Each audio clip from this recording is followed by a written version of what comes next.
This conference will now be recorded. I call this virtual meeting to order of the City Commission of Rio Grande City. It is Wednesday, August the 12th, 2020, approximately 6:06 p.m. And it's, once again, it's a virtual meeting. So we'll have the invocation by Commissioner Garza, followed by the Pledge of Allegiance by Commissioner Ramirez. Bow our heads. Thank you, Lord, for giving us the opportunity to get together and conduct city business. We ask for your guidance, and we ask, Lord, that you help us make the right decisions for this great city. We ask you, Lord, that you bless the citizens of Rio Grande, and that you keep us safe. Bless those, Lord, that have had to deal with COVID-19. We ask, Lord, that you bless those families that have been affected. In Jesus' name I pray, amen. Amen.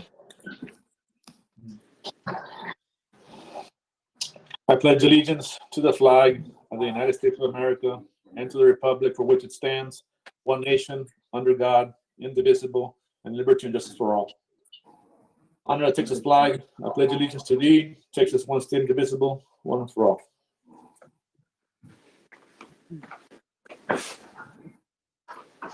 Next business and orders item 1B, roll call and finding of quorum. Ms.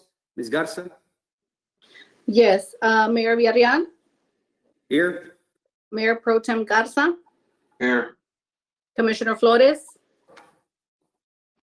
Commissioner Ramirez, Present. Commissioner Jones. Here. You have a quorum. Thank you, Ms. Garza. Next business in order. Here's what we can do if nobody objects. We'll continue with item D, proclamation, and then come back to any other individual under public. No objection. Moving on to item 1D, proclamation. The Rio Grande City Commission would like to recognize the Audio Murphy Memorial Veterans Hospital for accepting COVID-19 patients from the Stark County Memorial Hospital who require official medical care. And I'm going to read how this, because it's a network. So we'll start with there. Veterans Integrated Service Network, VISN 17, provided a total of 54 staff members to the South Texas Veterans Healthcare System during the ongoing COVID-19 pandemic. The contributions made by these employees had a regional impact. Their contributions facilitated the South Texas Veterans Healthcare System's efforts to provide the greatest level of care to the largest patient population possible and meet the increased demand created by the COVID-19 crisis throughout the South Texas region. Specific contributions: Amarillo VA Medical Center, thank you for providing 22 of your staff to assist the South Texas Veterans HCS COVID-19 mission. You provided physicians, advanced practice nurses, and medical surgical nurses. Big Spring VA Medical Center, thank you for providing 3 of your staff to support the South Texas Veterans HCS. These nurses and pharmacy technicians delivered critical support during the pandemic. Central Texas VA, thank you for accepting patients from the South Texas Veterans HCS into your inpatient units.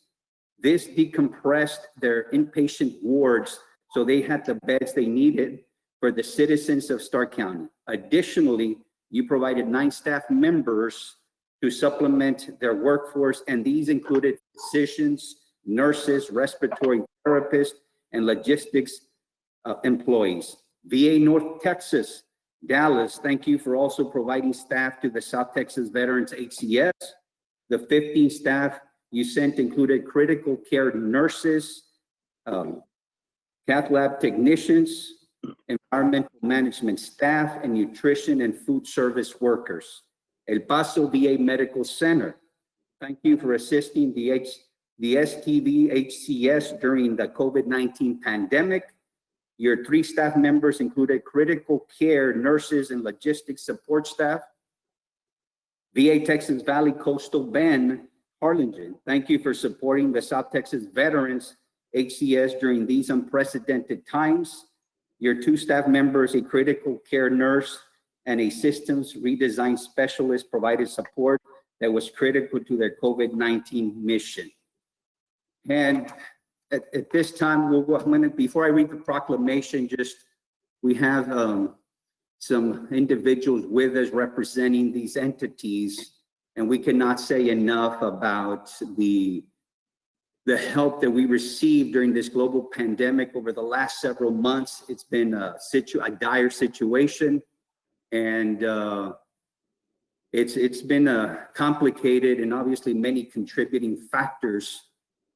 But at this time, we had, during our time of need, we had individuals come to our aid and create that lifeline that has been a huge benefit to our hospital. And the fact is that our small hospital, rural hospital, has been overburdened to some degree with the need that we've experienced here in Stark County and the Rio Grande Valley.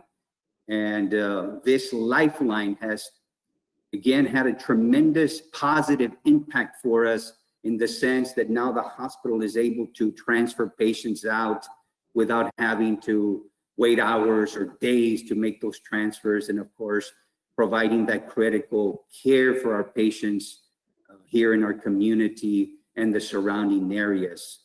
I know it's been a challenge and many people have been affected. We all have been impacted. But at the same time, there is that testament to our humanity, to the testament of the will of the people, where even our community members coming together to provide food, to provide PPE, to give back to our community, but also neighbors, even though they might be several hundred miles away, but neighbors caring and at the same time providing that critical care need and extending their hand to say, we are here to help. And with that as a community, we cannot say enough about this lifeline that has had a positive impact in our community. And as we continue to fight this global pandemic, and I know we will get through this, I know we have this hope that one day we can return back to some level of normalcy. It might be a different normal, but nonetheless, get back to the point where we're able to get through this and see the light at the end of the tunnel, which we now have, we now do. So the proclamation reads, the City of Rio Grande City Proclamation in appreciation for outstanding public service by the Ariel Murphy Memorial Veterans Hospital, Department of Veterans Affairs, and as I mentioned, several other VAs as well. Whereas in response to the global pandemic, the City of Rio Grande City and the surrounding areas of Stark County had originally warded off burdensome numbers of coronavirus patients through strict stay-at-home orders, curfews, and mandatory face coverings, and other strategic medical partnerships throughout the local region. And whereas in late May and throughout the month of June, the City of Rio Grande City began to notice the rapid increase in positive coronavirus cases, hospitalizations, and deaths that were caused by state provisions, reopening businesses, and preempting many of the city's previous health safeguards. And whereas the levels of positive coronavirus cases, hospitalizations, and deaths reached monumental levels during the month of July, thereby crippling the ability for doctors and nurses to serve these critical patients at Stark County Memorial Hospital, the only hospital located within the city in Stark County. And whereas at a critical moment in late July, as Stark County's Health Board was weighing critical care guidelines to help medical workers to assign limited resource to patients with the best chances of survival, various unsuspecting heroes, including Christopher Sandel, South Texas VA Medical Director, San Antonio, members of the VA Coastal Bend Healthcare System, and other members of the Department of Veterans Affairs began to notice the city's dire need for help and develop a plan that would potentially save countless lives in our community. And whereas through those efforts, On July 29, 2020, the Department of Veterans Affairs began to offer a direct line of transfer between Stark County and the Audio Murphy VA Hospital, a level 1 medical facility accepting and treating many of our city's residents that were battling the life-threatening disease. And whereas various brave nurses, doctors, and other medical first responders at the Audio Murphy VA Hospital continue to selflessly place their health and safety on the line in attempts to save the lives of so many of our city of Rio Grande City residents, and whereas the city of Rio Grande City will always be grateful to the medical heroes from Audio Murphy VA Hospital, Department of Veterans Affairs, the healthcare systems that never hesitated to assist our residents in that critical moment. Now, therefore, I, Joel Villarreal, and our City Commission of Rio Grande City, do hereby proclaim that the doctors, nurses, and other medical first responders at the Audio Murphy VA Hospital be commended for their sacrifice, dedication, and honorable public service to the residents of the city of Rio Grande City, Texas.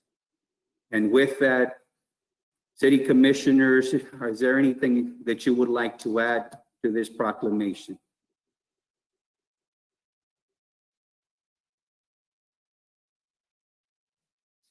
So with us, we have Mr. Christopher Sandals. Mr. Sandals, I don't have a bio here, Mr. Sandals, and I'll just briefly preface it. MBA, FACHE, Medical Center Director, CEO, South Texas Veterans Healthcare System. Mr. Sandals, thank you for being with us. And would you like to say and address our commission and the residents of Rio Grande City that are listening here today? Oh, okay. I will, sir. I'll apologize in advance. I think someone told me when I tested the mic earlier, there was an echo. So if you're still hearing that, my apologies. I've never used GoToMeeting before, so I'm doing this on my smartphone. The new normal, right, Mr. Sandals? It is. We tend to use Microsoft Teams or Skype for Business. So GoToMeeting's a new one for me. So I apologize if there's any technical difficulty. I also want to let you know we do have Dr. Wendell Jones. Dr. Jones is our Chief Medical Officer for Vision 17. I heard you acknowledge our network. I'm sure we have several other leaders or staff from the other healthcare systems across Vision 17. I appreciate your acknowledgement, as I know we did, of what the other healthcare systems had chipped in to support our system, which was also overwhelmed at the time we offered the support to Stark County. I also appreciate the comments you made about our healthcare system staff and the providers who really have been on the front line during this pandemic. Many of them have put in hours that many of us couldn't imagine, caring for now veterans and non-veterans during this pandemic. So absolutely appreciate you acknowledging that. I'm not here to preach to you all today, but one thing I do want to emphasize is that this really was not about me at all. I think, at least in my upbringing, I was raised to believe that if you follow the purpose that God put in your life, you'll be in the right places at the right time. All right. And we were already supporting several other facilities throughout the state of Texas, non-VA facilities. And, I'm not one to read the news very often, to be honest with you. Many of us get our share of the news, and it's not all that positive. And truly, just one evening before leaving the office, I happened to have be looking through my smartphone and saw an article that had published that day in People magazine that was talking about Stark County. And what I read there was just heartbreaking. I mean, literally, I had to fight back tears as I read the article about the ethics committee that you all had put together. And knowing where we were, knowing that we had received an infusion of staff from other VA medical centers across the country, I thought we were in a position to offer you all some support. So before leaving the office that evening, I sent, I think, 3 messages and made 1 phone call. Sent 1 text message to my clinical leadership team, Dr. Julie Flynn and Valerie Rodriguez-Yu. They may be on the line. If there's any heroes in our healthcare system that need to be acknowledged, truly, it's those 2 ladies. All the inflowing of staff and caring of patients, all those folks report to those two ladies, and they just do an outstanding job. So I sent a message to them with that article saying, hey, have you all heard about this? We'd received other patients from the border, from some border hospitals, but as far as I knew, we hadn't engaged with Starr County yet. I sent one other message to Homero, who's my counterpart at the Valley Coastal Bend Healthcare System, and asked him, hey, Homero, we've received some other patients from other hospitals in the region, but I haven't heard anything about Starr County. And I think the last thing that I did was make a phone call. And I believe I was trying to reach the chief executive there. I want to say her name may have been Thalia Munoz, and attempted to reach out to Thalia, wasn't able to reach her, and left a message for my secretary to call her the following morning to see if we could offer some support. But luckily, that very next day, Homero, the medical center director down in the Valley Coastal Bend, made his way over to Starr County. I know had some discussions there at the hospital, and within 12 to 24 hours, we had our first 2 patients en route. So to me, what's been most impressive is that during this entire ordeal, with the support that we provided, not just to Starr County, but to other hospitals in the Rio Grande Valley, and only 1 or 2 of them have I actually engaged directly with the chief executives. It's been through our staff and all of us having that commitment to caring for patients, no matter how far away they are, no matter if they're veteran or non-veteran, that we've been able to work this through our staff and to do it very quickly. So what I promised the media, and I want to make sure you guys understand that as well, is that we've offered this support to you all. There's no time limit on it. The governor has just extended the emergency declaration for the state of Texas, which means our 4th mission has also been extended. So as long as you need the support while we have the coverage from FEMA, we'll continue to provide it to you. So please be certain that you stay in touch with us. If there's any additional support we can provide, we'll absolutely do that. Thank you, Mr. Sandals. Thank you very much. And that makes us be in a position where it's so critical to have that lifeline, and it's been a godsend because of the dire situation that we've been in, and we have. So again, we cannot express our gratitude. And as you mentioned, it's a team effort. It's multiple clinics or multiple hospitals working together to make that happen across the state. So with that, I know we have Dr. Jones. Dr. Jones. Yes. I don't think I'll take too much more time of yours. I know you have a meeting to attend to, but you're correct. I really think you were very gracious in your words and acknowledging the multiple persons that were involved. As you say, it was a team effort, both on our side and with you guys. And we just are very gracious to what you had said. And, I can't speak quite like Mr. Sandals, but yo puedo hablar algunas en español. So maybe that'll make up for that. Thank you, Dr. Jones. Thank you so much. We also have Mr. Michael Amaral. Did I pronounce it correctly? Mike Amaral? Yes, sir, he did. There he is. There's Mike. Yep, I'm on. I apologize. I couldn't link on through the official. I had similar challenges to what Chris did, trying to get on to go to meeting. There are so many apps out there now that I think my computer got confused. But I just wanted to share real quick that it was really our honor, and we were so proud of our staff who volunteered to kind of fill the breach. As we say in the military, and go out and help our fellow Texans, our fellow veterans, and our fellow VA healthcare system. So, your words were fantastic. I really appreciate it, but the honor was all ours. Thank you, Mr. Amaral. We also have Mr. Michael Kiefer. Mr. Kiefer. Hey, good afternoon, ladies and gentlemen. Just a quick word to flip the script a little bit and just say thank you all for what you're doing for your communities locally. You're in very dire straits in this pandemic, and your commitment to your communities says a lot about you as individuals and how strong our friends in South Texas are. So thank you for your commitment to public service and to safeguard your populace. And we're just happy to help when we can. That's all I have. Thank you. Thank you for those kind words. We also have Ms. Meyer Deborah, or Mayor. Is it Meyer or Mayor? It's Meyer. Mr. Kiefer spoke for Central Texas. I'm just here supporting him. Thank you very much. and Mr. Michael Cole. Thank you, Mr. Mayor, and good evening, everyone. Thank you so much for the kind words. We are truly blessed to be here in Texas, where our community is so supportive of us. You know, whenever we're in need, whenever our veterans are in need, this is just one more way that we are grateful and happy to be able to pay that back. So thank you so much for the opportunity. We stand ready to support whatever you may need in the future. And thank you for joining us today, because this meant a lot to us. This appreciation, this gratitude of having that extending that helping hand, because going back to where we were a few weeks ago and several months ago to where we are today is certainly granted. We're still not out of it, but your words, Mr. Sandals, that being there and continue to be there gives us a sense of some relief that we have that extended lifeline to assist us. And kudos to our hospital and the tremendous job that they've done through this global pandemic and the limited resources that we've had.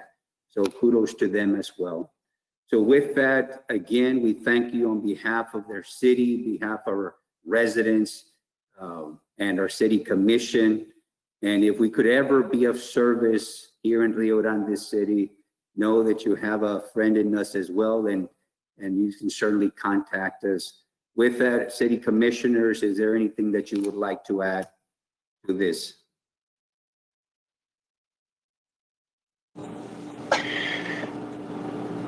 Mr. Mayor, if I can make one other comment, I would love when this is behind us, if you all have an opportunity to ever make your way to San Antonio, we'd love for you to be our guest at the Audie Murphy campus. So please pay us a visit when you can. Thank you, Mr. Sandals, for making that offer. So with that, on the commission, we don't have any other comments. Then again, from Rio Grande City, on behalf of our great city, on behalf of nuestro lindo Rio Grande, thank you so much for joining us today and extending that gesture of humanity and the goodwill and the continued service, and all the frontline workers, again, nurses, doctors, therapists, and everyone that's part of the medical community. Thank you so much for being there. And we could just not say enough about the gratitude and appreciation that we feel. Once again, thank you so much. Appreciate it. Thank you. Have a good evening. Likewise. Prayers to y'all. Good night. Thank you. Next business in order, we have a public forum, item 1C. Do we have anyone signed up for public forum, Ms. Garza? Yes, we had Jesse Cesar who had signed up, but I do not see his name. So Okay. I don't know if he joined. So if you call out his name and he doesn't say Mr. anything, Cesar, are you available for public forum?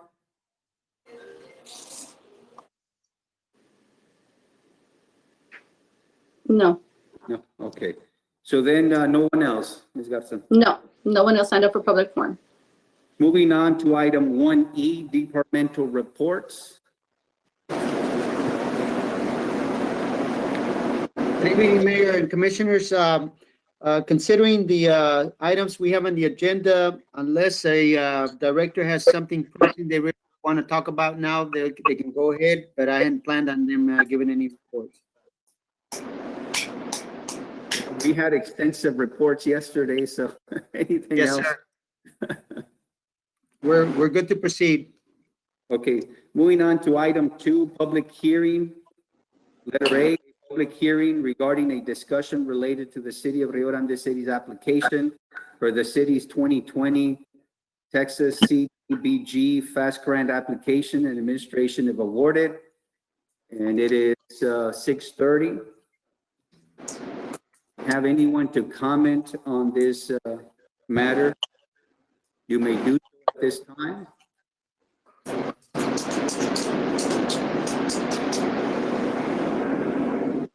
No one, Ms. Garza, signed up for public hearing under this item? No, no one signed up under this item for public hearing. Okay, so then we'll go ahead and end public hearing. It is 6:31 p.m. Next item is item 3, consent agenda. And letter A, approval of minutes from previous meetings. Commissioners, you should have your packet. If there's anything that, or entertain a motion at this time, under item 3A.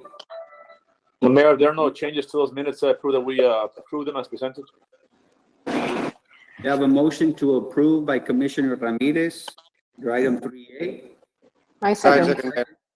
Flosser? Yes. Second was Commissioner Flores. We have a motion to approve by Commissioner Ramirez, second by Commissioner Flores. Any further discussion? None. All those in favor signify by raising your right hand. All those opposed, go ahead and raise your left hand. Motion carries. Next item is 4 ordinances. Letter A, first reading and adoption of ordinance number 2020-5, City of Rio Grande City Municipal Budget for fiscal year 2020-2021. Perez? Mayor and Commissioners, we have a memo that was attached to your packet. Do we have Mr. Cantu on? Yes, I'm on. What we're looking at is the proposed tax rate for 2021. Do you want to go over that, Mr. Cantu? You know what, basically with the, right? There's a lot of, I'm gonna be muting real quick some people here, and then when it's your turn to talk, we can go ahead and unmute you. Go ahead, Leo. Okay, we're going through letter A, right, on the budget? Yes, That's where we're at? yes, Okay. the memo, Yes, the sir. memo, I put it under 4B since they're together. okay, so do we need to do 4B before we do 4A? Is that? Well, basically, the packet that we reviewed yesterday, or the budget that we reviewed yesterday contained the budget that's gonna be proposed on letter B, the tax rate that's gonna be proposed on letter B. So our budget is pretty much, me and Mr. Perez got together this morning and we made some adjustments. I'm sorry. Okay, we made some adjustments. I know yesterday our budget was in the red a little bit, so we made some adjustments. Basically, what we did, we took out the parts that were on page 1 that were mentioned yesterday towards the end of the meeting. We just figured that right now is not the right time to proceed with those items. Hopefully later on during the year, we might be able to make some budget amendments and include some of those in there. But for now, just so we can have a balanced budget, we took those out. And we do have a budget that's with 13,000 in the black, I believe, right now. And just for commissioners, this is the first reading, so between now and the second, we still have time to make any changes, adjustments, before we pass the final budget for next budget cycle. So there's still time in case that we want to go back and tweak it still between now and then. So Yes, just that's correct. reiterate that point. Yeah, just a question, Mayor. I noticed that on the part of that list that was removed from page 1, that first item on that list was the election expenses. Have we looked at, are we going to run our own election, or are we considering joining the county for the election in November? And if so, I mean, do we have funds set aside to run that election, to rent the equipment and personnel and all that? Well, that was one of the questions. What is it going to cost us? Do we already have an estimate as to how much, whether we go with the counties or do we go alone? What I is, personally would like for us to run our own election. Okay, I don't well, know, I don't know what the rest of the commissioners feel, but I think that my personal opinion is that we run our own city election. actually, those, that line item was still left in the budget. We didn't touch that one. Okay, if you okay. touched, was on part number 3, number 4, number 5. number 6. Okay, sorry, I misunderstood. I thought you said that all the items on page 1 were left out. Yeah, I'm sorry, and that was my bad. Yeah. And we can still have that conversation between now and the second reading, whether we can, we're gonna decide to move with the election on that. And we need to have, we'll have that conversation as well, once we have all the details. Anything else on the budget? That was basically it, Mayor. Okay. Now, again, before we pass this, do we need to pass item 4B before A, Mr. Garria? No, you can vote on 4A first, and this has to be a roll call, Mayor. Okay. So let's go ahead. and- Mayor, real Go ahead. quick, I know I sat down with Mr. Perez in the morning and Leo to discuss. I think that they have spoken to you in reference to a transfer of 32,000 from the hotel fund. I don't know if that's been addressed. And right now, I don't mind. We can leave it for the second reading so we can sit down and Yeah, talk about it. let's, all those tweaks, of course, between now and then, let's do the final. I know by and large, at least 98% of the budget looks the direction that we want. So we still have that 2% that we need to tweak still. So between now and the second reading. All right, I'm good. I'm good. Okay, so if we're okay, then we proceed then with a motion then at this time?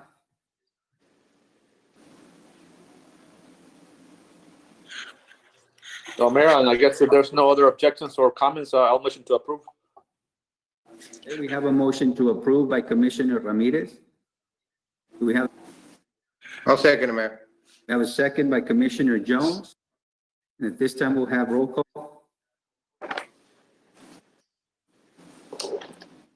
Commissioner Jones? Commissioner Ramirez? Yes. Yeah. Commissioner, Mayor Pro Tem Garza? Yes. Commissioner Flores? Yes. And Mayor Villarreal. Yes.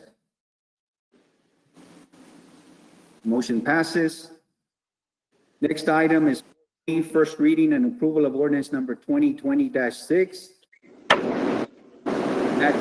Taxes for maintenance and operations and for service of the municipal government of the city of Rio Grande City for tax year ending December 31st, 2020. Mayor and Commissioners, in working together with the Finance Director and obviously the workshop that we had yesterday, we looked, and department heads, of course, we looked at the projected revenues and the anticipated expenses. And I know Mr. Cantu is going to go over the different rates associated with the maintenance and operations rate, the interest and sinking rate, and then the total tax rate. I'll turn that over to you, Mr. Cantu. Basically, we also have Ms. Laura Garcia from the school district present, Yes. so she'll be able to correct me if I have any questions here. But basically what it is, today, we're basically holding a discussion on the tax rate. And we're basically proposing to keep the same rate that we had last year. No increase, no decrease. I know in the past, there's some changes this year. Before we had what was called effective rate, and that's the rate that we would have to adopt where there's no more revenues coming in, and we would keep the same revenues that we had the previous year. And that rate this year is called the no new revenue tax rate, which was at 0.473069.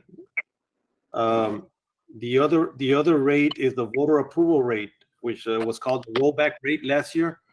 And that basically is the highest rate we can adopt without going out for, I guess, Voter approval. voter approval. That's correct. So, and that rate's 0.527671.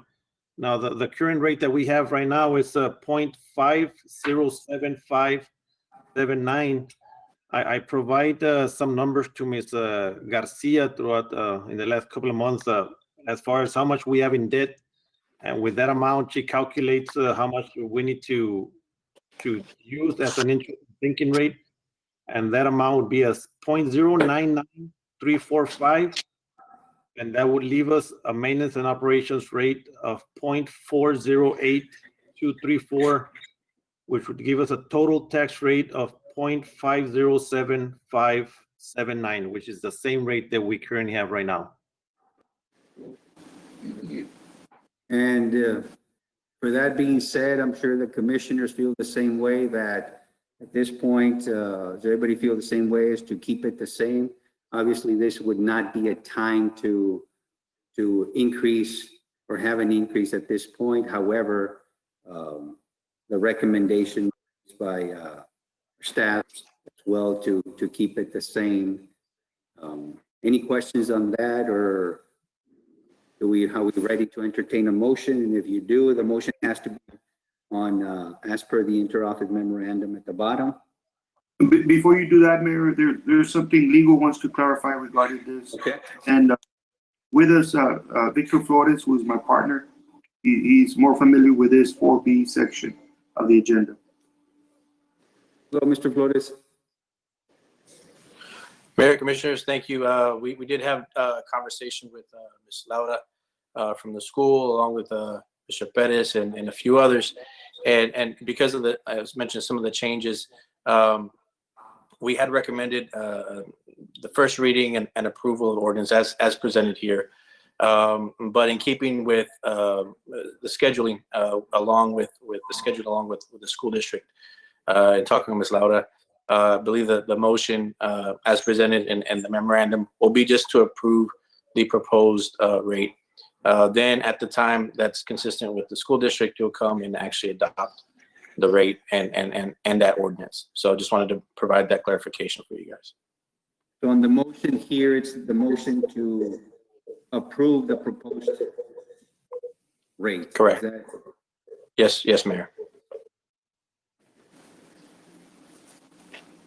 Do we entertain a motion then at this time? Well, there are no objections. I motion to approve the proposed rate presented. Okay. And at this time, do we have to read the rates or any of that? I believe so, Mayor. We have to read the rate. Okay. Again, Read the rates, Commissioner. the rate would be a minutes and operations rate would be 0.408234. The interest and sinking rate would be 0.099345, which brings us to a total tax rate of 0.507579. So the motion has been made, and you agree with that motion, Commissioner Ramirez? That's your motion? Yes, I agree. Thank you, Mr. Cantu. Okay, so we have a motion to approve by Commissioner Ramirez. Do we have a second? I second. Have a second by Commissioner Flores. And at this is also a roll call? Yes, Yes. it is, Mayor.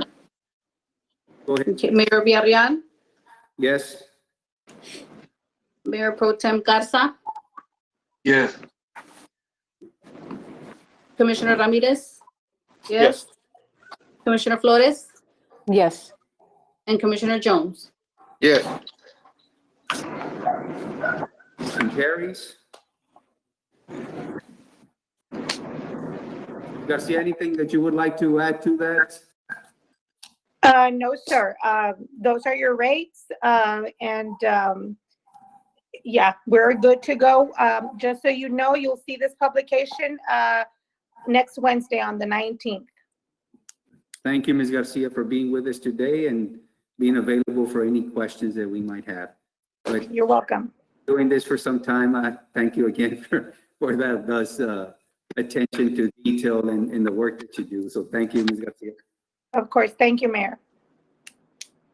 Next, business and orders, item 5, letter A, discussion and possible action approving resolution number 2020-23, authorizing a grant administrator for the city of Rio Grande City's 2020 Texas Cdbg fast grant application and administration if awarded.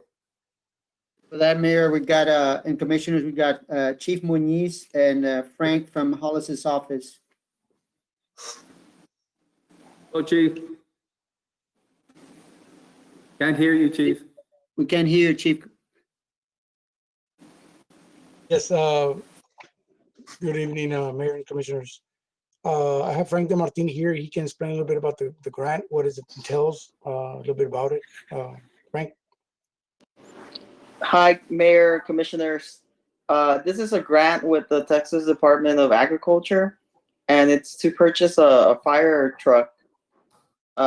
So it's pretty much the only match requirement for the city is $5,000, and the truck can be up to $500,000.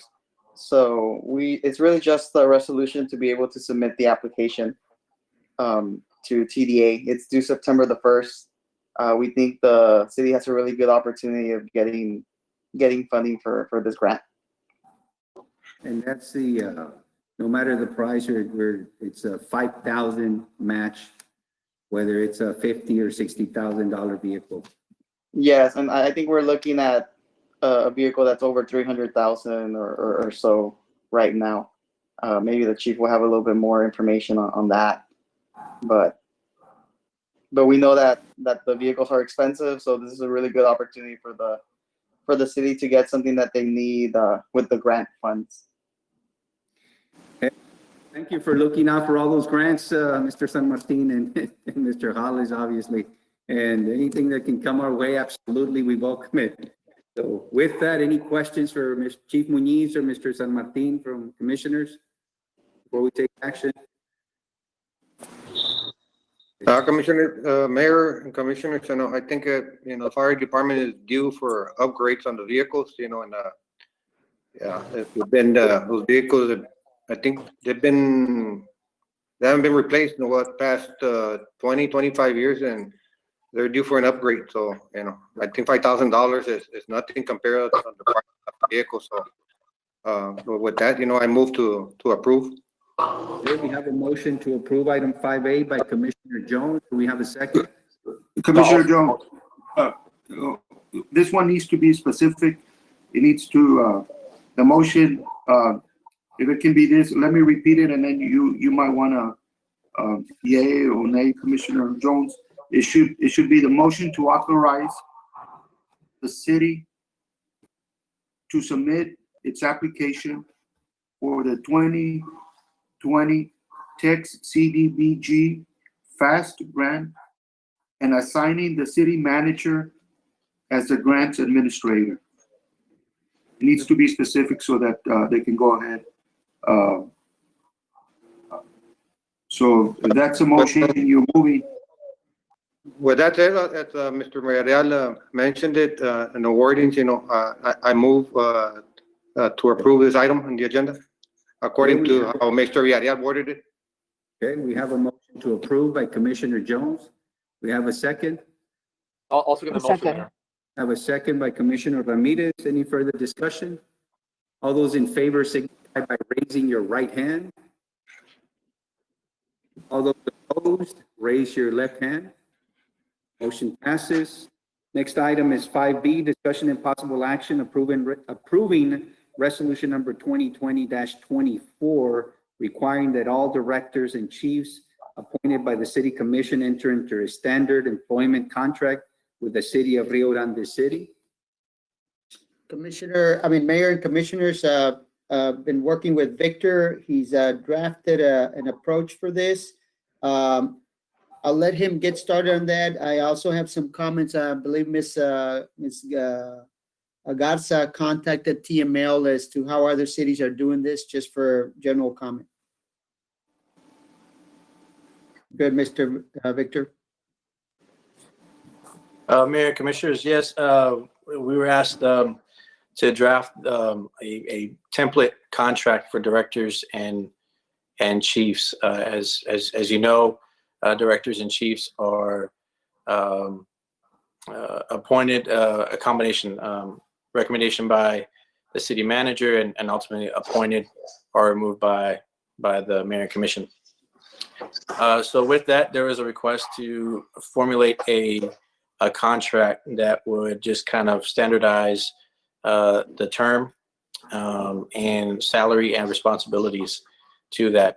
What you have is a fairly simple employment agreement with the input of Mr. Perez, he wanted to, I believe he's developing, and Mr. Perez, you correct me if I'm wrong, or add on it, a evaluation process. So still keeping that consistent as to all employees.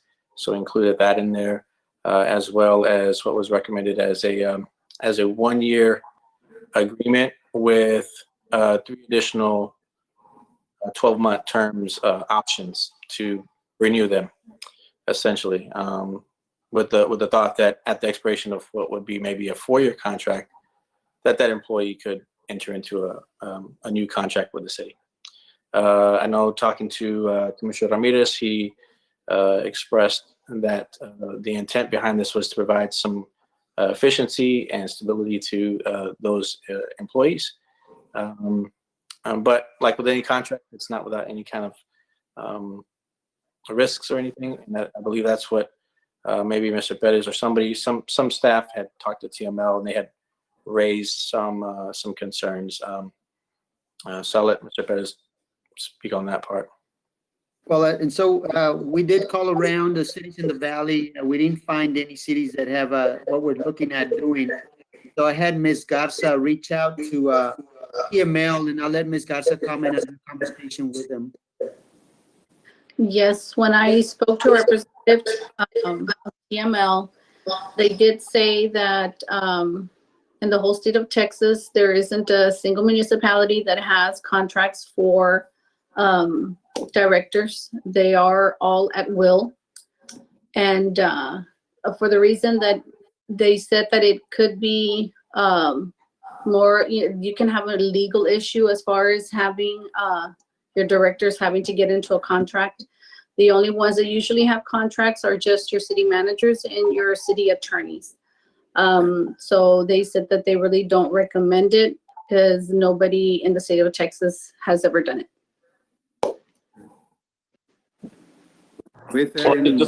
Just a comment on that. Isn't that the purpose of providing a contract to these employees so they can have some job security? I think at the end of the day, when the term expires, then I guess the commissioner or the city manager can choose to renew or not renew. But I think the intent of this was to, again, during every election, there's people that fear their jobs and whatnot, and that was really the intent. I mean, to try to provide some security and efficiency, to move forward and work together and work without fear of any type of retaliation. But again, it's open for discussion and see what other commissioners think. But really, that's the intent. Now, my question is, to Mr. Flores, so it can be done or not? Well, and so that's a good question. It's not that it can or cannot be done. It's how much can you mitigate the risk? With anytime you have a contract, there's some risk that somebody's going to try to pick it apart. So we've drafted it in a way where we've tried to mitigate the risk of litigation as much as possible by incorporating the evaluation process, by establishing a set term, so 1-year term plus up to 3 options of renewal. And again, it's just the ultimate decider of what that risk is going to be is the commission itself, and how they deal with these contracts going forward. So to answer your question, Commissioner, it can be done, but with any contract, there are risks of it being challenged. Just sure, like everything else, I think everything can be challenged. And that's Victor, on implementing this, could we require every director to sign a contract?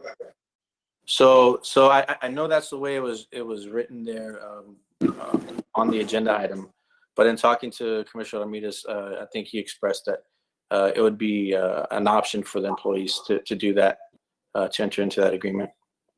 That's correct. I think it's my opinion that if an employee feels uncomfortable to enter in any type of agreement, then so be it. I think they stay on at a will situation, or they can enter into a contract with that some type of security, at least for the 12, 24 months, whatever the case may be. But yes, you're correct. I would say that if they don't feel comfortable to enter any type of agreement, then they can stay as is.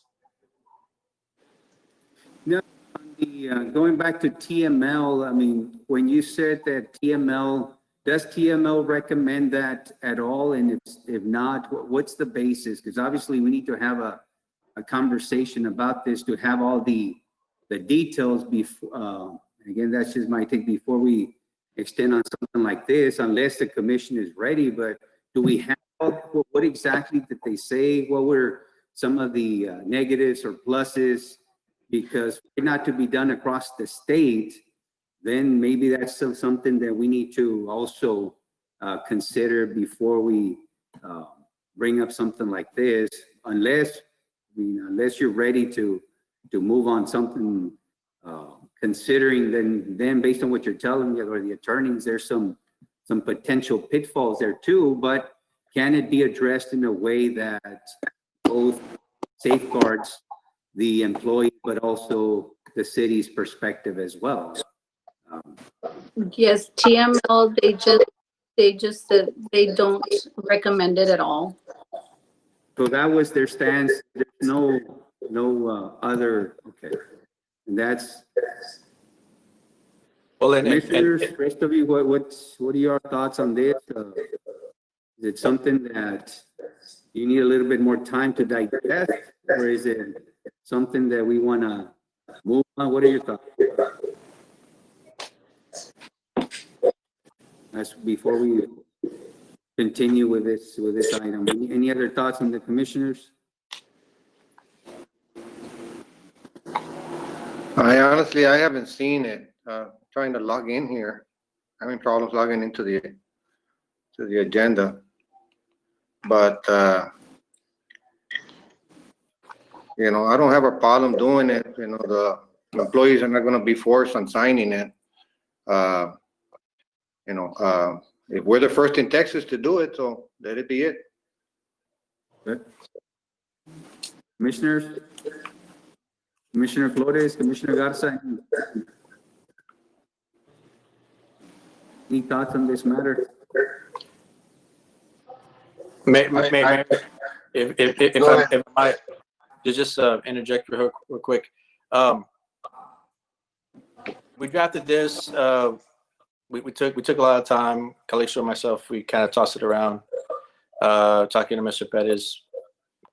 But you know, if you'd like to take time and to really look at those provisions, because there are some provisions about how it incorporates with Mr. Pettis's evaluation process, and also the termination, how it can be terminated.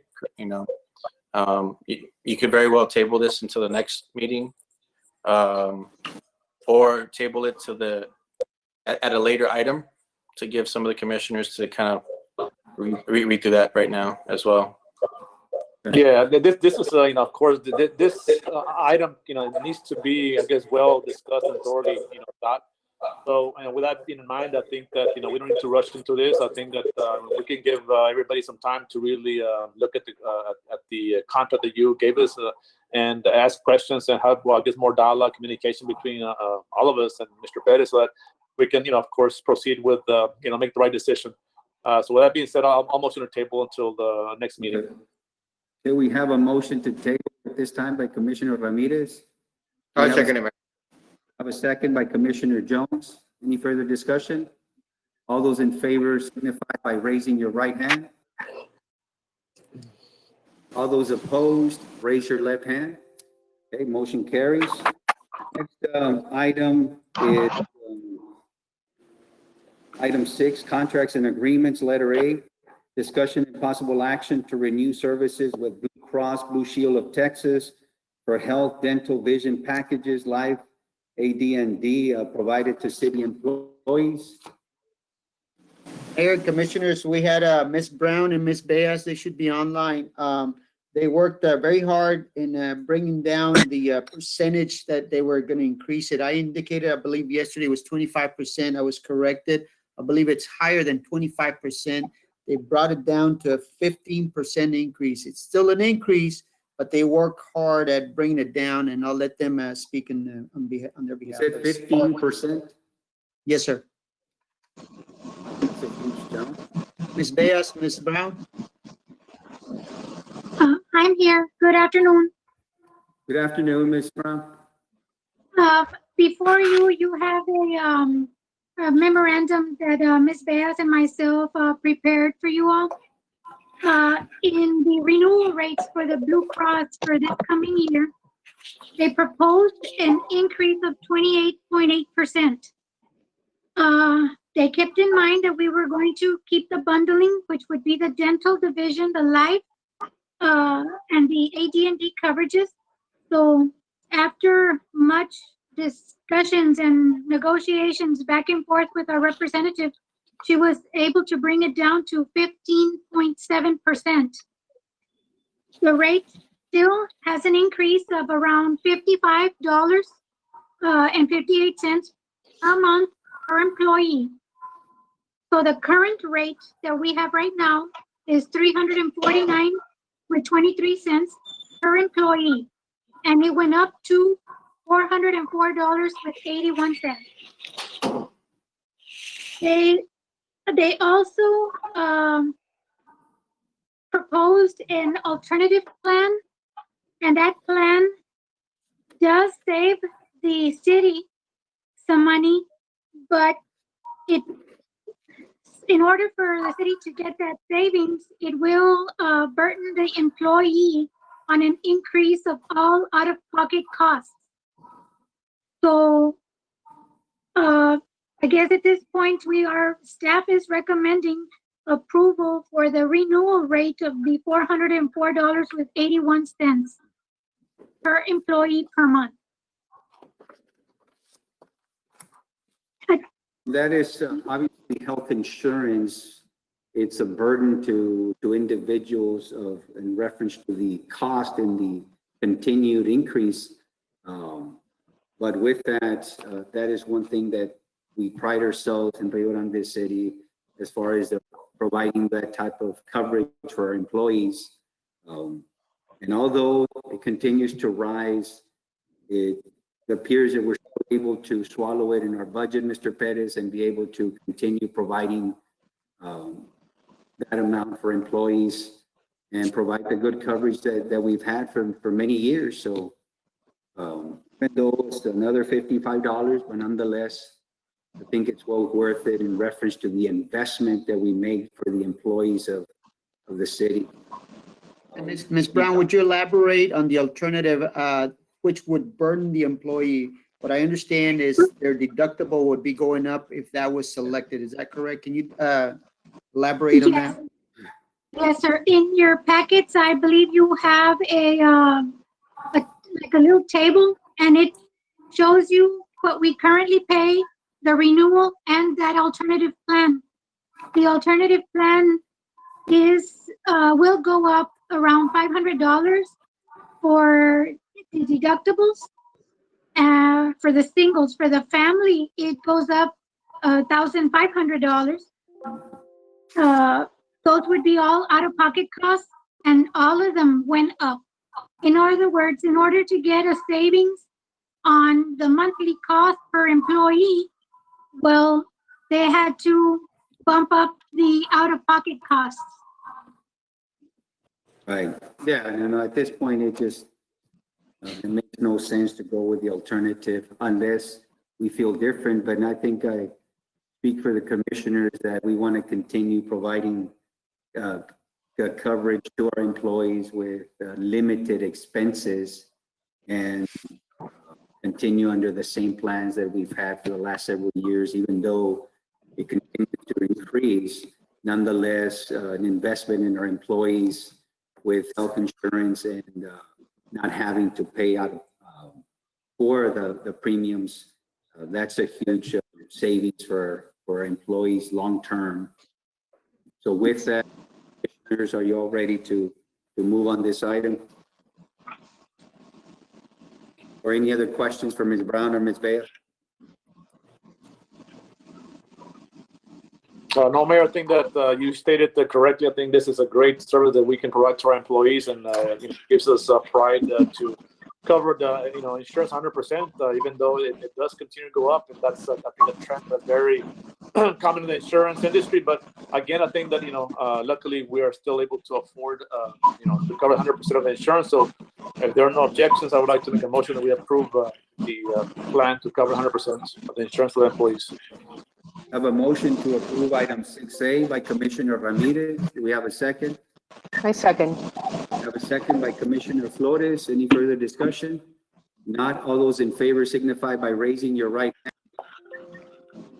All those opposed, raise your left hand. Motion passes. Thank you, Ms. Brown. Thank you, Ms. Beas. Thank you. Thank you. Next item is 6B, discussion and possible action to approve the acceptance of substantial completion to the contract with Five Star Clark Construction, St. Ives Commercial Development, Rattler Drive Utilities. Item 6B. Mayor and Commissioners, for that one, we've got Ms. Beas to cover those details. Ms. Beas?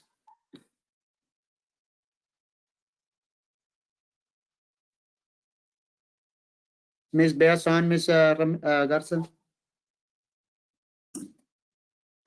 Yes, I see her name on there. She might be having a little bit of problems.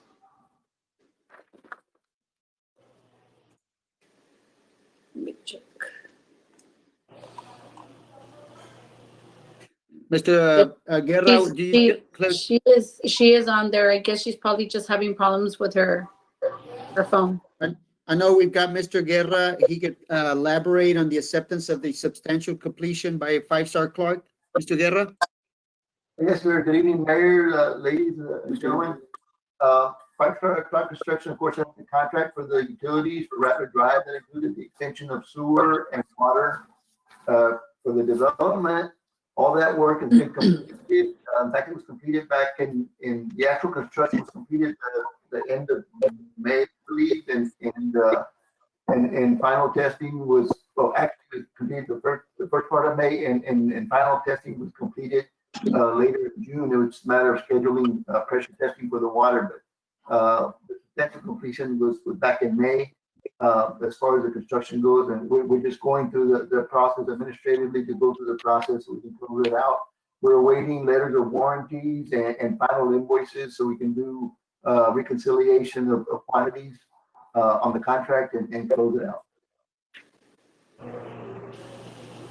So substantial completion, you're referring to what percentage has been completed, you said? Let me just be clear on that.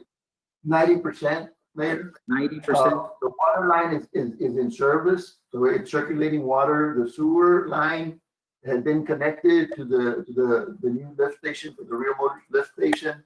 And in fact, we're having startup for that lift station on Tuesday. So at that point, the system everything will be complete. Now, this contract did not involve the tie into the lift station. It started as a maintenance for the lift station. So that's why they. Just for clarification, why would we want to accept a substantial completion and not 100% complete? It's part of the process, man. I didn't put the item on there. But final completion. But when you say it's part of the process, what do you mean? Is this something that normally it tracks this way, or what's the intent of moving on a substantial completion as opposed to? I mean, is there a reason why? I mean, I'm just trying to understand the backdrop of this. What's the purpose of it? You assign substantial completion when a system is ready and operable and is in use. Because then you can start your warranties at that point. The final completion will be, it takes care of the last 10% involves usually punch list items, minor stuff, and then the actual administrative closeout, reconciling quantities on the contract and putting all that together. For the final completion, you'll be getting a final change order for reconciliation of quantities. Where there was a little bit more they had to do, we added. If there was a little bit less, we subtracted from the contract for the final amount. That's just the final contract amount, and that'll go for your approval. And once that's approved, then it's done, it's completed. And at that point, we'll have their warranties on all the working materials, starting with the date of substantial completion. Okay. And this is something that staff recommends, but there'll be follow-up with it. It's not as we're committing ourselves already to something that is done, is still unfinished. Ms. Beas back online? in essence, what you're doing is you're accepting the system as operable. Breaking up a little, Mr. Guerra. Can, excuse me, can you, hey, I had to rush to Gilbert's office. I don't know what's happening on my end with the computer and phone, but like Gilbert was mentioning, the substantial completion is to basically start our warranty. This project and the lines have been in place for some time. They have been tested. So we want to get time for warranty started in case, you know, there is something along the way as we've been having some rains, and then we can fall back on that warranty with the contractor. He has only gotten paid once. We are still pending practically half of his contract for payment, and that will not be issued until everything is connected to the lift station, Pine Street, and that we are seeing, you know, services can be done on the line. As far as the construction on site, that is done. We're wrapping all our contracts with the St. Ives Development Agreement, and on this particular one, the one that's lacking is just the connection to the lift station, which I believe we have a startup for that lift station next Tuesday. Once that's done, that'll service all the lines in the development, Mayor. Okay. The staff recommend, go ahead, Commissioner Jones, you had something?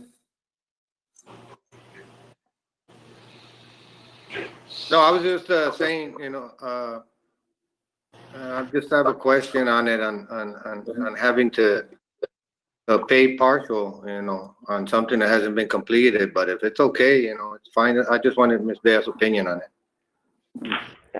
Mr. Perez, staff recommends it to move on it because there's, again, several stages and we're not. Yes, sir. Okay.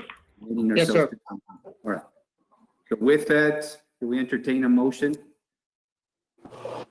Well, Mayor, with Ms. Beas's clarification, Mayor, regarding this item, I move to approve item 6B as presented. Okay, we have a motion to approve by Commissioner Flores. We I'll have second the motion. I have a second by Commissioner, I think I heard Commissioner Jones. First, if there's no further discussion, all those in favor signify by raising your. All those opposed, raise your left hand. Motion passes. Next item is 6C, discussion of possible action to approve the final acceptance report, Grancelli Construction LLC EDA project 08790507 Creek Work.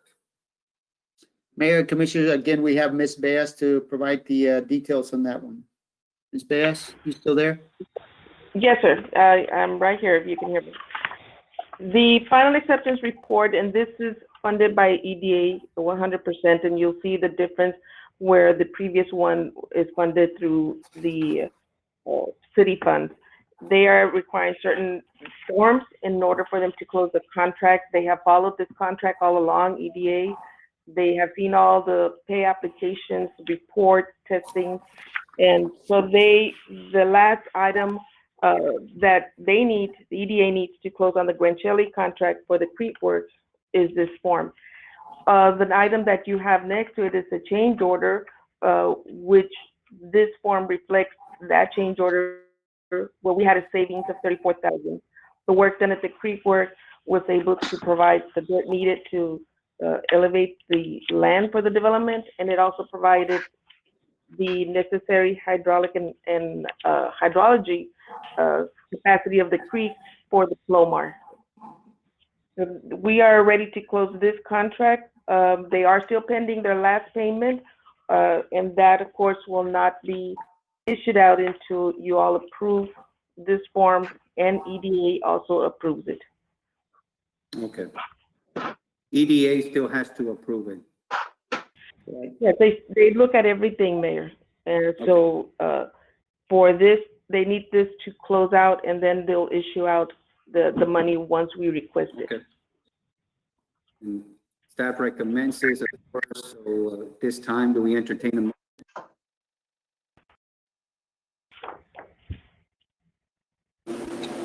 I so move to approve, Mayor. Okay, we have a motion. We have a motion to approve by Commissioner Jones. Have a second. Ramirez. All those in favor signify by raising your right hand. Those opposed, raise your left hand. Motion passes. Next item is D, 6D, discussion and possible action to approve change order 1, Grancelli Construction, LLC, 8790507 Creek Work. Mayor and Commissioners, again, we have Ms. Baez for this topic. Mayor Commissioners, you have in your packet the change order that I just mentioned.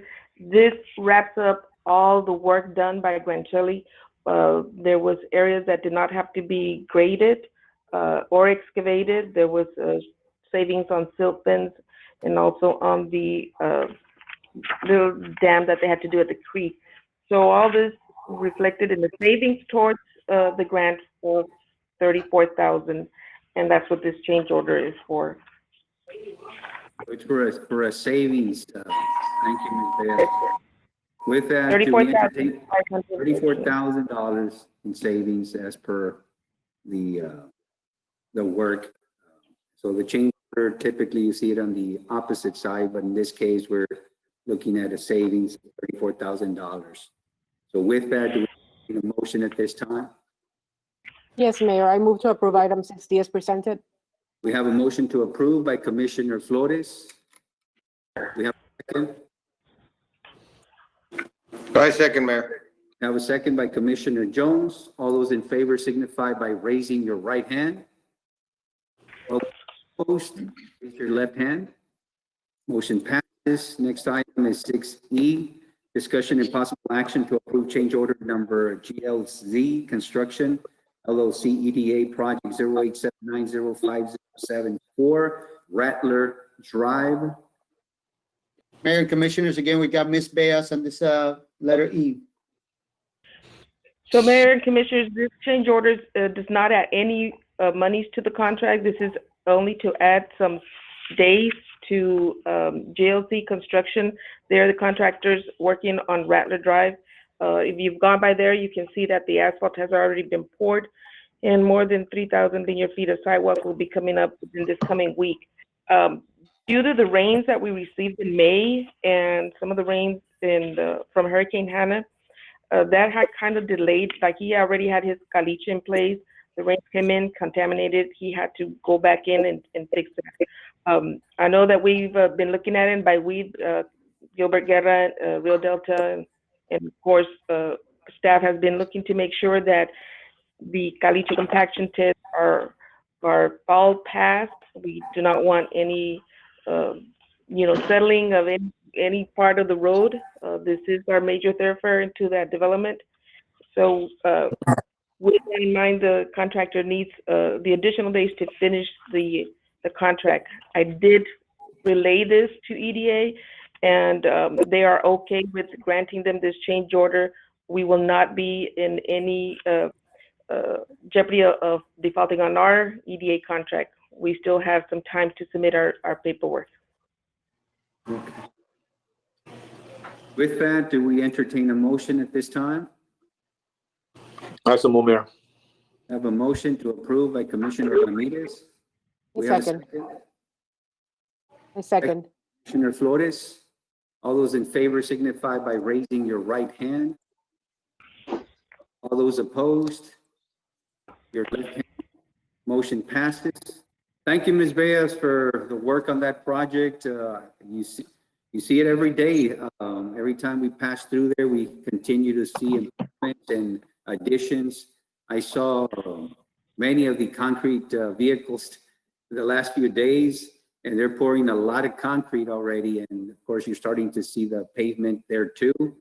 And it's looking more and more promising as the days go by, and you just can't help but to look that way and see the progress on a day in, day out basis. So thank you, Ms. Baez, and all the team continuing to bring that project to fruition and assist with that major life-changing. So thank you, Mayor. If I may, I'd like to just add that the planning department and here we have been working already with about 4 of the users, providing them information, reviewing their site plan requirements, we expect that within the next 3 months, there'll be a lot of movement in those front lots. Thank you, Ms. Beas. Thank you, Mr. Milan. And we're right before our eyes, so thank you for all that work and time and commitment. Next, business and orders item 7, letter A, planning. Discussion action for a variance request for off-premise wine and beer retailers license by Amalia Lara for store located at 1201 West Main Street, Rio Grande City. Mayor and Commissioners, we got Mr. Milan for that topic. Yes, sir. Good evening, Mayor, Commissioners. This is the business that used to be called Coronitas.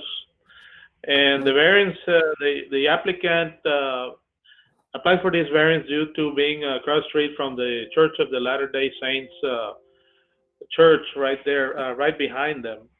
So therefore, the Planning and Zoning had suggested for them to apply for a variance. They noticed that the applicant, her claim was that obviously she had invested a lot of money into the store, and also her regular business, insurance business, has been affected by COVID. And also, for your information, under Ordinance 2011-1, Section 6502, the sale near the church obviously prohibits anybody from selling across the street from a church. However, Section B allows for the City Commission to apply for a variance as it creates an undue hardship on an applicant for a license or a permit. So it does allow for the variance, and the Planning and Zoning Commission approved their recommended approval of the variance. That and that business has had a license prior, so it's not something new here. Is that correct? That is correct. As a matter of fact, they have coexisted since I have memory, and I even called the ministers, the people in charge of the church. I said, are you aware of this business? And they said, well, you know, they didn't even know the business was there. So having said that, that means that they never had any circumstances or issues of any kind or discrepancies, if you want to call it. Thank you, Mr. Chairman. At this time, do we entertain a motion? Yes, Mayor, I move to approve item 7A as presented. We have a motion to approve item 7A by Commissioner Flores. Also in the motion. Have a second by Commissioner Ramirez. All those in favor signify by raising your right hand. All those opposed, raise your left hand. Motion passes. Next item is 7B, discussion and possible action on preliminary and final approval of the Eisenhower subdivision. Milan? Yes, sir, Mayor. This is a one-lot commercial subdivision. This is on Eisenhower Street. This is in the area where the new apartment complex, where there's a new IBC ATM cash machine there nearby. This is in between Veterans Middle School and there's like I said, that ATM. And it is for commercial purposes. There's going to be, I believe, a medical plaza there. And it has been recommended by PNC for approval. Okay. At this time, with that being said, do we entertain a motion at this time? I so move, Mayor. A motion to approve by Commissioner Ramirez. I second, Mayor. Have a second by Commissioner Garza. All those in favor signify by raising your right hand. All those opposed, raise your left hand. Okay. Commissioner Garza, sounds like you're having a lot of fun. That's a yes. So motion passes. Next item, seems a little bit too happy there, Commissioner Garza. Hey, awesome, sir. It's a drink he's having. Is that coffee a drink, Commissioner Garza? I had a little distraction where I'm all right. Discussion and possible action on preliminary and final approval of the Reynaldo Pena commercial subdivision. For Milan? Yes, sir, Mayor. Again, more commercial projects coming up to our town. And I like to say that it's good that these kind of projects go not only to the new development areas, but also to the original town site. This so happens to be between the Rio Bank and the historic property in town. It's future home of a small border town store, which is going to be the third one in town. It's a convenience store, basically. It's going to have a mid-market, supermarket, all the amenities of those stores. And it's going to be, like I said, it's going to be the third one in town. It's got utilities. It's got a drainage easement. And Planning and Zoning has recommended approval of the plat. Well, Mr. Milan, are there going to be any issues there with the entrance or exit to that property? I know it's really close to that bank, and or how are they going to address that concern there? Correct. Any type of approvals for plats and sites for building permits, we run it through TxDOT. Every time it affects TxDOT, unlike the previous item, this one has to go through TxDOT approval. Obviously, the entrances, we don't have a building permit yet, and by the same token, we don't have an application yet from TxDOT. But again, we share all these type of plans with them before we issue a permit. Okay, no, and I was just wondering because I know it's really close to our business, so it might create a little bit of traffic there. But as far as also the creek that's there, you said that TxDOT will also have to approve those plans as well. I know there's some homes there that were concerned about the elevation of that property and what it's going to do to those homes that are nearby once they make those improvements there, and they were concerned about flooding in that area. That is correct. All that is carefully reviewed, but also by our city engineer.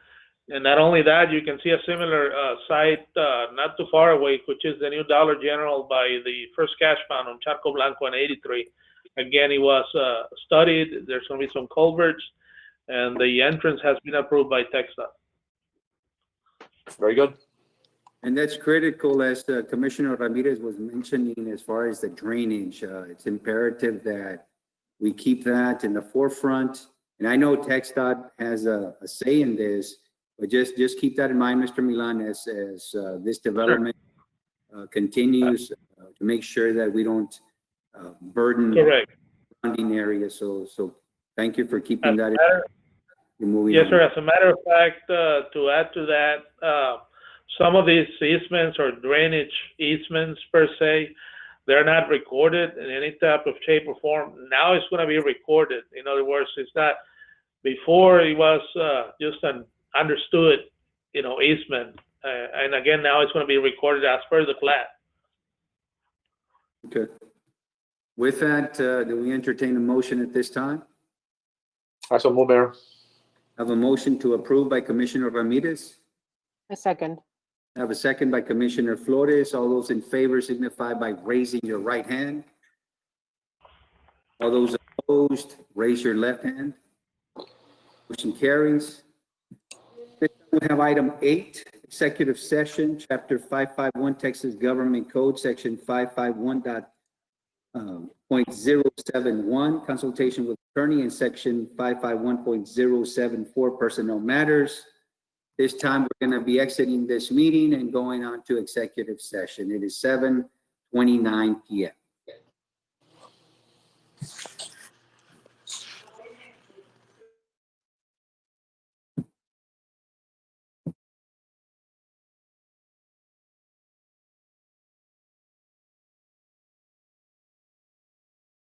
See.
We're back from executive session. It is 9:08 p.m. and it's reconvened into regular session in consideration of action on matters discussed during executive session, including the following. There's no action on item 9A, no action on item 9B, no action on item 9C, no action on item 9D, and we have item 9E, discussion and possible action related to legal issues on election equipment contract. It's time to entertain a motion. Yes, Mayor, I'd like to make a motion to authorize city manager to enter into a contract with the ES&S company to procure machines, and also to enter into an agreement with Bickerstaff et al. For professional services for the city November election. We have a motion to approve item 9E by Commissioner Ramirez. We have a second. I second. I have a second by Commissioner Flores. Any further discussion? If not, all those in favor signify by raising your right hand. All those opposed, raise your left hand. Motion carries. And at this time, do we have a motion to adjourn? So move. I have a motion to adjourn by Commissioner Ramirez. Do we have a second or? I second. A second by Commissioner Flores. All those in favor signify by raising your right hand. All those opposed, raise your left hand. Motion carries. Meeting adjourned. It is 9:10 p.m. Thank you for your time. Good night.